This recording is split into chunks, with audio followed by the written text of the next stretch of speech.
ஒரு ஒரு ஒரு வியாபார ரீதியா பெரிய ஒரு ஆக்டர் கூட நடிக்கணுங்கிறது ஆசை. அது மாதிரி ஒவ்வொரு படம் பெருசா ஹிட் ஆகும் போது அதோட சப்போர்ட்டிங் கேரக்டரை பார்த்தா நான் எனக்கு என்ன ஆசை இருக்குன்னா நான் இதை பண்ணியிருந்தா இன்னும் நல்லா இருந்திருக்கும் அப்படிங்கிறதுதான்.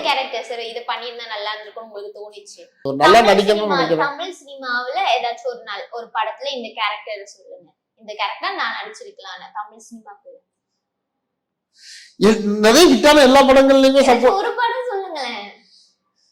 என்ன இப்படி கேக்குறீங்க? ஒரு படம்னா இப்போ ஜெயிலர் படத்திலேயே வந்து ரஜினி சாரோட பையன் யோகி பாபு பண்ற கேரக்டர்லாம் நிறைய எனக்கு நான் அதை பண்ணியிருந்தா நல்லா இருந்திருக்குமே.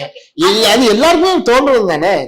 நம்ம சுயநலமா யோசிப்போம்ல, இந்த மாதிரி ஒரு கேரக்டர் நம்ம இருந்துச்சுன்னா அப்படிங்கிறது எனக்கு என்னன்னா எக்ஸ்ட்ரா கொஞ்சம் இதுவா இருக்கும்.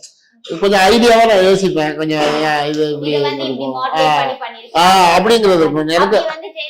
யோகி பாபு பண்ண எந்த சீன் வந்து உங்களுக்கு இந்த மாதிரி நான் பண்ணிருப்பேன்னு உங்களுக்கு தோணுச்சு? அவரை எதுவும் பண்ண வேண்டாம், இந்த மாதிரி இந்த சீன் எனக்கு வந்துருந்துச்சுன்னா நான் இப்படி பண்ணிருப்பேன்னு உங்களுக்கு உங்களோட ஸ்டைல். எல்லா சீனுமே தான் ஒரு சீன் இல்ல, ஒரு சீன் நீங்க எப்படி அப்படி சொல்லுங்க. ஏன்னா ஒரு நிறைய சீன் தோணாது, நிறைய சீன் தோணும். அது பார்க்கும்போது ஒரு விஷயம் நார்மலா உட்காந்து படம் பார்க்கும்போது ஏதோ ஒரு கவுண்டர் அவர் ஒன்று போடுறாருன்னா இங்க நம்மளா என்ன போட்டிருப்போம் அப்படிங்கும்போது அதுவா வரும். நம்ம அப்படிலாம் உட்காந்து படம் பார்க்கறது கிடையாது.